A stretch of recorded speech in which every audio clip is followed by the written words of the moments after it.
Part 1, part 2లో ఫాహద్ ఫాజిల్ చేసిన Bhanwar Singh Shekhawat character చూశాక ఇందులో ఈయనే కదా హీరో అనిపించింది. అది కంటెంట్ పరంగానూ క్యారెక్టర్ పరంగానూ.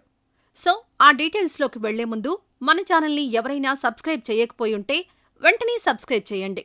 వీడియో నచ్చితే ఓ లైక్ కొట్టండి. Icon star Allu Arjun alias Pushparaj అడవులను నరికి ఎర్రచందనాన్ని స్మగ్లింగ్ చేసే పాత్ర. Bhanwar Singh Shekhawat alias Fahadh Faasil SP role చేశారు. స్మగ్లింగ్ చేసే వ్యక్తి హీరో అయ్యాడు.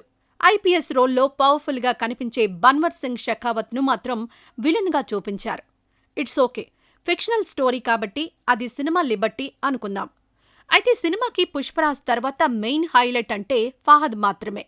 అలాంటి క్యారెక్టర్ను మొదటి పార్ట్లో ఈగో క్లాషెస్తో ముగించారు.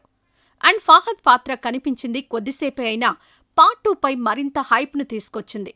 అయితే సెకండ్ పార్ట్లో వీరిద్దరి మధ్య నెక్స్ట్ లెవెల్ యుద్ధమే ఉండబోతుందని, సెకండ్ పార్ట్లో ఫాహద్ మ్యాజిక్ చూద్దామని, మెయిన్ విలన్ ఫాహదే అని వెళ్లిన వారంతా డిసప్పాయింట్ అయ్యారు. బన్వర్ సింగ్ షెకావత్ క్యారెక్టర్ పైనే ఫ్యాన్స్ అందరి ఫోకస్ ఉన్నా ఆయన్ను సరిగా వాడుకోలేకపోయారు.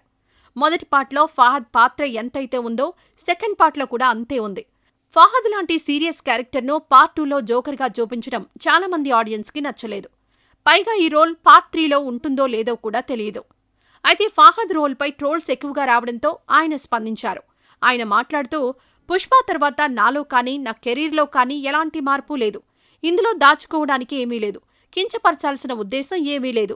దానివలన నాకు వచ్చింది లేదు, పోయింది లేదు. నా దృష్టంతా మలయాళ సినిమాలపైనే ఉంది. మలయాళం తెలియని వారు కూడా ఇప్పుడు మాలీవుడ్ సినిమాల వైపు చూస్తున్నారు. అది నాకు చాలా సంతోషాన్నిస్తోంది. వారిని మెప్పించడానికి ఇంకా ప్రయత్నిస్తాను. పుష్ప కేవలం సుకుమార్ సార్ కోసమే చేశాను. ఆయన మీద ఉన్న అభిమానంతో ఈ క్యారెక్టర్ ఒప్పుకున్నాను అని ఫాహద్ ఫాజిల్ చెప్పుకొచ్చాడు.